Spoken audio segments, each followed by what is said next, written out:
I am Ratan Kar, and me and my group are working on the project Vegetation Dynamics and Paleoclimate of Late Quarter Sequences of Himalayan Region.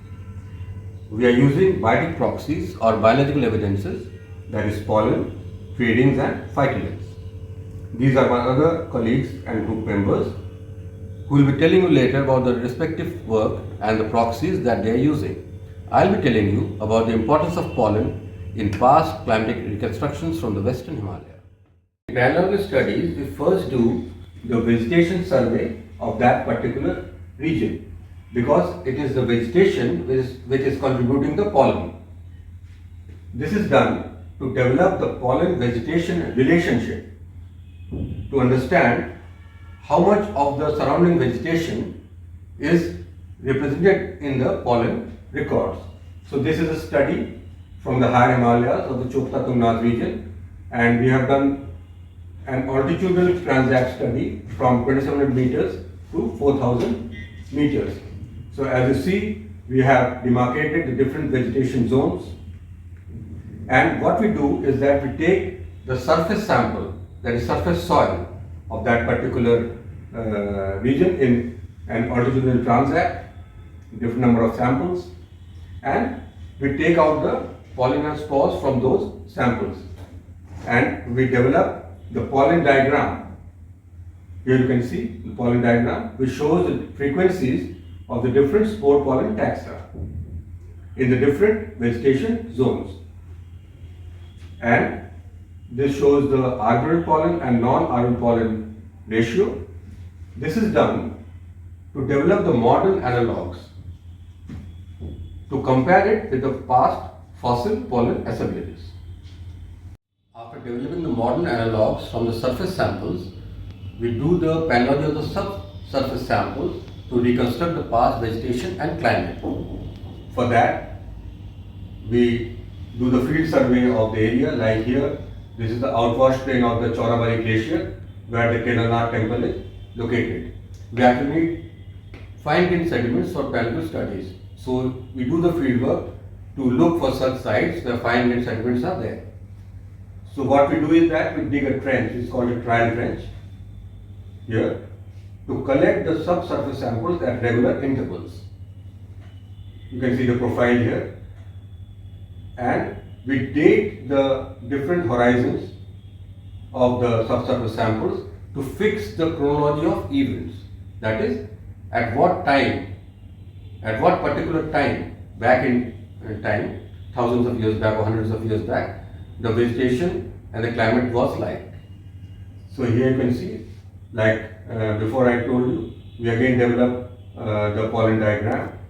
This shows the different frequencies of different spore pollen taxa, and on the basis of arboreal pollen and non-arboreal pollen ratio, we demarcate the different vegetation and climatic zones. Here you can see these are different representative pollen taxa, like this is Pinus, Aries, this is Picea, and this is Cedar. These are the conifers, and here are the broad-leaved elements. This is rhododendron, this is Betula or birch, this is Quercus, and these are the different non-arboreal elements or the herbaceous taxa. Palynology is basically the study of pollen and spores. Pollen is the male gametophyte of the higher plants, that is angiosperms and gymnosperms, and spores are the reproductive units of lower plants, that is pteridophytes, bryophytes, algae and also fungi. So why palynology is so very important in past climatic reconstructions? That is because pollen spores are produced in abundance. Even a small flower can produce hundreds and thousands of pollen grains, and they are very resistant and resistant to decay because their outer covering or exile is composed of sporopollenin, which is a complex hydrocarbon, and it is one of the most resistant organic matter produced by nature. So they are readily preserved in the sediments, and pollen spores represent the vegetation of a particular region. As you all know, that vegetation is climate sensitive, that is, plant communities grow under specific environmental and climatic conditions. So what is the basic principle? That pollen are produced by the flowers or plants, and they get preserved in the sediments or rocks. And by different acid treatment of the sediments, it's called maceration, the pollen and spores are taken out from the sediments. And as you can see, each pollen or spore has a distinct morphology, that is, it can be related to a particular genera or family or even species. So by that, one can reconstruct the past vegetation of a particular place. So what is the principle in the higher Himalayas? That is a higher percentage of tree taxa. It's called arboreals also. They represent warm and moist conditions. And the higher percentage of herbaceous taxa or non-arboreal taxa, they represent cold and arid conditions. Hello everyone, I am Ruby Ghosh from Quaternary Palynology Lab of BSIP, and we work in Eastern Himalaya. The focus of this study is to explore the Holocene climate of the Eastern Himalaya in the last few thousand years, basically using the modern vegetation and climate relationship. And to do so, we use a special biotic proxy which is very unique, which is phytoliths. Phytoliths are the silica component which are precipitated within the plant tissue, and in the form of monosilicic acid. These phytoliths are being taken up by root hairs, and ultimately they are deposited within the plant cell, and after the death and decay of the plants, these phytoliths get dispersed within the soil and ultimately get fossilized. And their unique shape, as you see that they have some unique shapes, and these shapes help us to identify the plants where they are originated. So they are very important clue to identify the plants or the standing vegetation in any past. Now they are recovered in diverse plant groups starting from pteridophytes to angiosperms. As you see, the monocots are like the grasses are the most dominant and diverse producers of the phytoliths, and we specially utilize grass phytoliths as paleo-environmental clue. So we, as our study is mainly focused on the modern vegetation climate relationship, which we use in past climate interpretation. So we collect samples from diverse physical setting like forest, open forest, and grasslands, and ultimately after collecting living plant taxa, which gives us clue of the standing vegetation and their phytolith spectra of any study area, we collect the sedimentary profiles to interpret the past environmental climatic condition. So this is the method we adopt. We collect samples from diverse location. After that, we extract phytoliths from these samples like living plants and sediments, and then we go for observation and interpretation. So as you see, these are some glimpses of the sampling locations from where we collect samples, and these are the sedimentary profiles which gives us clue about the past environment and vegetation setting of the Holocene. So, and after getting the sediments, we send them for radiometric dating, which gives us clue about the chronology of deposition of the sediment. The sedimentary profiles, from the sedimentary profiles, we extract phytoliths, as I said earlier. These are some typical grass phytoliths. As you see that these phytoliths are very typical, and this also not only help us to identify grasses and non-grass plants, but within the grasses they help us to identify the C3 grasses and C4 grasses. So we know that C3 and C4 are very they have different adaptations. So C3 grasses are adapted to cool climatic condition, whereas C4 are adapted to warm climatic conditions. So with the help of this phytolith and their variability, we can reconstruct the past environmental condition very precisely. And these are some non-grass phytoliths we generally recover from the surface soils. These are globular mobs, and this is typical from palm, the Ericaceae members. And these are some globular mobs which are chiefly recovered from the woody dicotyledonous plants. So, and these mobs help us to get an idea of the standing vegetation of any past which we are concerned about. So these are the scanning electron micrographic images of the phytoliths of grasses and non-grasses, and together this we can say our mode of action is to collect sample from the diverse locations covering the altitudinal gradient, where we can see the not only the vegetation is different, but the temperature, precipitation or other physical parameters are different. And after undergoing different extraction protocol, we get phytoliths and we count them, and on the basis of this we relate them with the environmental parameters, and ultimately this modern vegetation climate relationship is dragged into the past to reconstruct past very precisely. This is a schematic diagram of our work to show you and to give you an idea very briefly what we do using these tiny bioparticles. Now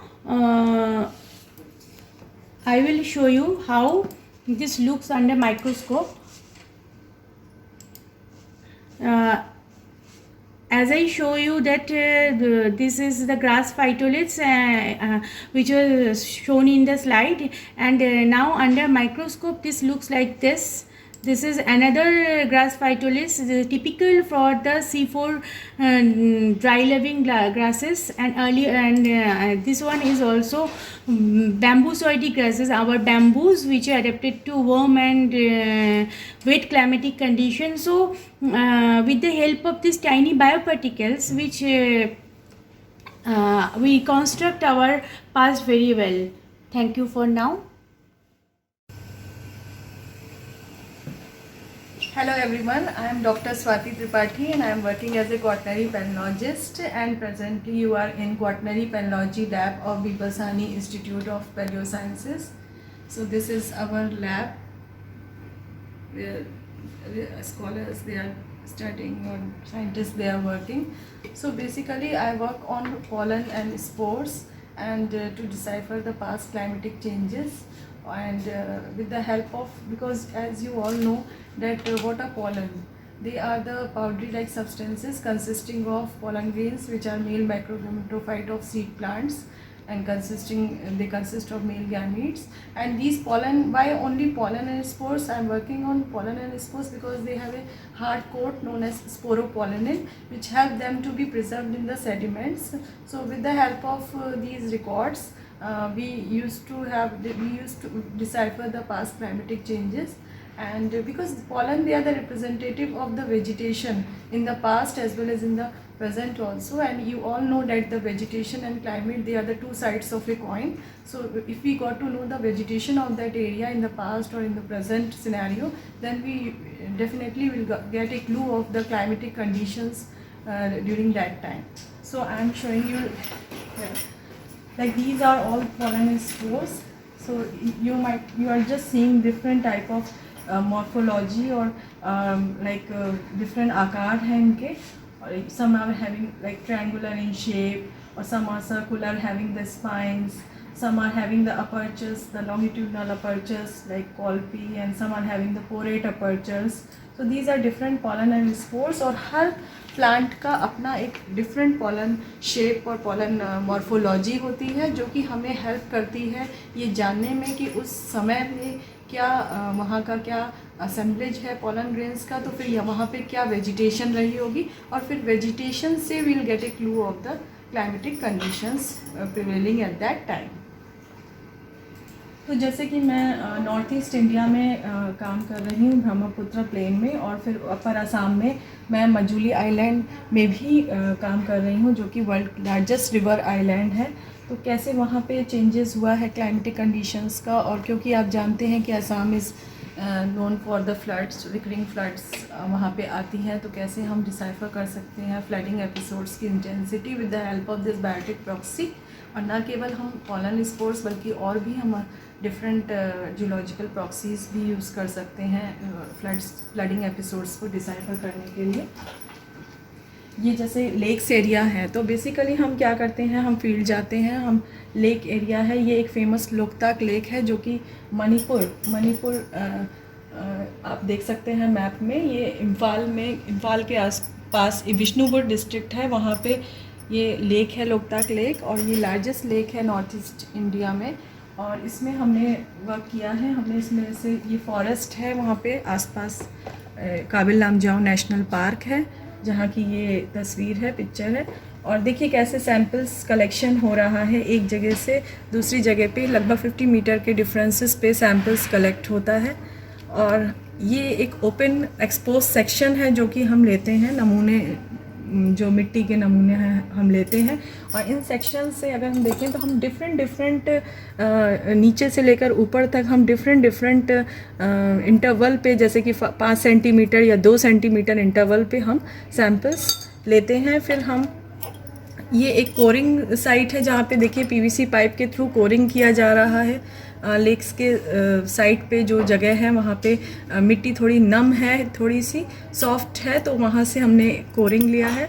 तो इसी तरीके से जब हम ये core और ये जो एक्सपोज सेक्शन से जब सॉइल सैम्पल्स और ये जो सरफेस सैम्पल्स से जब सॉइल सैम्पल्स लैब में लाते हैं, तो फिर हम उनका फिर पॉलन एनालिसिस उनकी करते हैं। तो अब हम पॉलन एनालिसिस कैसे करते हैं, हम मैसेरेशन टेक्निक होती है हमारी, जिससे कि हम सॉइल सैंपल से एक्सट्रैक्ट करते हैं पॉलन ग्रेन्स, और उसके बाद हम उसकी स्लाइड्स बनाते हैं। हम परमानेंट स्लाइड्स भी माउंट करते हैं और टेम्प्रेरी स्लाइड्स भी, जैसे कि मैंने यहाँ पे एक टेम्प्रेरी स्लाइड बनाई है, और इसको हम माइक्रोस्कोप के अंदर फिर देखते हैं। जैसे कि हमारा ये कैमरा यहाँ पे लगा हुआ है ओलंपस का, और इसमें लाइव स्ट्रीमिंग हमें दिख रही है कि हमें कौन सा पॉलन स्पोर्स दिख रहा है।